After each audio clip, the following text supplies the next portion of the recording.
मुंब्र्यातील एमआयएमच्या नगरसेविका सहार Shaikh not reachable आहेत।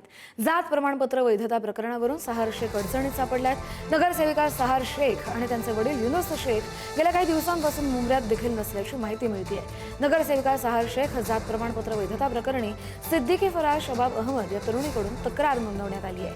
नगरसेविका सहार शेख यांनी जात प्रमाणपत्र काढण्यासाठी सादर केलेली कागदपत्र खोटी असल्याचा यात आरोप आहे। या तक्रारीवर जात वैधता प्रमाणपत्र पडताळणी समितीचा अहवाल लवकरच येणार आहे।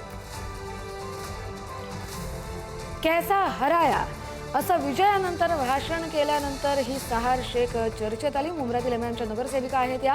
मात्र जात प्रमाणपत्र वैधता संदर्भातला मुद्दा समोर आल्यानंतर सहार शेख सध्या अडचणीत सापडलेल्या आहेत। त्या सध्या मुंब्र्यात नसल्याची माहिती मिळते। त्यांचा फोनही नॉट रिचेबल लागतोय। सहार शेख आणि त्यांचे वडील युनुस शेख सध्या मुंब्र्यामध्ये नाहीत।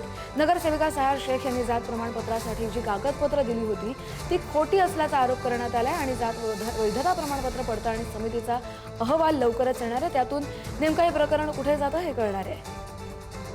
अधिकचे अपडेट घेऊया आपले प्रतिनिधी निकेश शार्दूल यांच्याकडून। निकेश, सतीश, महापालिका निवडणुकीमध्ये विजय मिळवल्याच्या नंतर कैसे हराया आणि संपूर्ण मुंब्रा हरा कर देंगे हे असं वादग्रस्त वक्तव्य केलेल्या सहार शेख जे आहेत ते आता अडचणीत सापडलेल्या आपल्याला पाहायला मिळतात।